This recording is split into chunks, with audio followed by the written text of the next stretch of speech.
और एक में क्या हुआ, जम्मू कश्मीर के जब आपने परिसीमन की तो वहां पे आपने डिलिमिटेशन कमीशन बैठाई और वहां पर आपने सेंसस, कौन से सेंसस का आपने इस्तेमाल किया, 2011 का।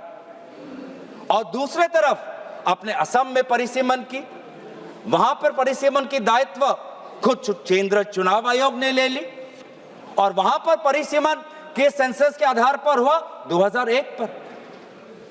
आप सोच समझ सकते हो कि भारत में 21वीं सदी में 2022 से 2023 में लगभग वो 1-1.5 वर्ष के कार्यकाल में भारत के 2 प्रदेशों में परिसीमन हो रहा है, एक 2011 के सेंसस के आधार पर, एक 2001 के आधार पर, एक जगह डिलिमिटेशन कमीशन, एक जगह चुनाव आयोग। तो साफ साफ पता चलता है कि ये डिलिमिटेशन किसी प्रकार से नागरिकों को, आम नागरिकों को सुविधा देने के लिए नहीं, डिलिमिटेशन बस आप अपने राजनीतिक सत्ता को और मजबूत करने के लिए, अपने राजनीतिक जड़ों को मजबूत करने के लिए आप इसका इस्तेमाल कर रहे हैं। डिलिमिटेशन का तात्पर्य क्या था कि हर जो क्षेत्र हो, चाहे लोकसभा क्षेत्र हो, चाहे विधानसभा क्षेत्र हो, उसकी जनसंख्या लगभग समान होनी चाहिए। मैं बताऊं असम में क्या हुआ। असम में एक लोकसभा है 14 लाख लोगों का और एक लोकसभा है 26 लाख लोगों का। 26 लाख लोगों का, ये किसकी सुविधा देख रहे हो? किसकी सुविधा देख रहे हो आप? आम नागरिकों की तो नहीं हो सकती, क्योंकि वो 26 लाख का लोकसभा क्षेत्र इतना बड़ा है, वो किसी प्रकार से, किसी ना प्रशासनिक रूप से ना सुशासन के रूप से वो किसी का फायदेमंद हो सकता है। ऐसा डिलिमिटेशन हुआ है सर कि एक विधानसभा में कहीं 4 जिला परिषद और कहीं 2 जिला परिषद।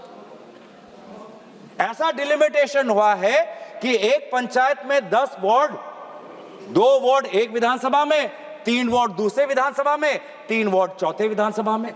यह है परिसीमन। और अफसोस की बात, इसको हम चैलेंज नहीं कर सकते। और यही जो आज इस प्रकार को अमेरिका में कहते हैं जेरीमैंडरिंग, पूरा कंप्लीट पॉलिटिकल एक्सप्लॉयटेशन, कि कोई एक ज्योग्राफिकल कंटिग्यूटी होती है सर। डिलिमिटेशन में एक और चीज होती है कि geographical, besides administrative efficiency, geographical contiguity होनी चाहिए। लेकिन आज आपने ऐसे क्षेत्र बनाए हैं कि एक नदी के इस पार और एक गांव पहाड़ के उस पार। किस लिए? ये किस प्रकार का ज्योग्राफिकल कंटिग्यूटी है? आप मैप देखिए सर। अब यही चीज जो उन्होंने असम में किया, जो उन्होंने जम्मू कश्मीर में किया, अब महिला आरक्षण के द्वारा पूरे देश में ये कहना चाहते हैं। कितनी शर्मनाक बात है, कितनी शर्मनाक बात है, दुख की बात है। महिलाओं का अपमान है कि आप इस प्रकार का महिलाओं का आप राजनीतिक दुरुपयोग कर रहे हो महिला आरक्षण के नाम पर। आप भारतीय संस्कृति की बात करते हो, भारत के देवी देवताओं की बात करते हो, भारत के उपनिषद और पुराणों की बात करते हो, और ये है आपका मंशा, डिलिमिटेशन। हमने ये खुद देखा है सर कि आज कहीं ना कहीं ये एक शंका है कि एक, आप महिला आरक्षण के पक्ष में नहीं हो, शंका दूसरा कि आप जाति जनगणना के पक्ष में नहीं हो, शंका तीसरा कि आप डिलिमिटेशन नागरिकों के हित में नहीं, डिलिमिटेशन खुद के हित में करते हो, यह भी तीसरा शंका है। और चौथी शंका यह है कि आप संविधान को आप धीरे धीरे आप कमजोर कर रहे हो। संविधान के आर्टिकल 81 में खुद लिखा है कि जो सेंसस, अगला जो सेंसस होगा उसके आधार पर 2026 का उल्लेख वहां पर है संविधान पर।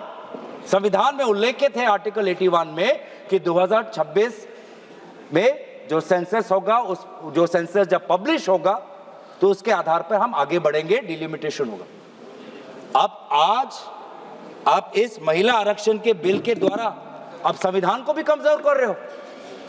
जो 2026 की जो बात आर्टिकल 81 में है, आप उसको भी आप कमजोर करके कह रहे हो कि जब सदन कोई कानून लाएगा तब उस कानून में जिस सेंसस की बात होगी उस सेंसस के आधार पर हम परिसीमन करेंगे।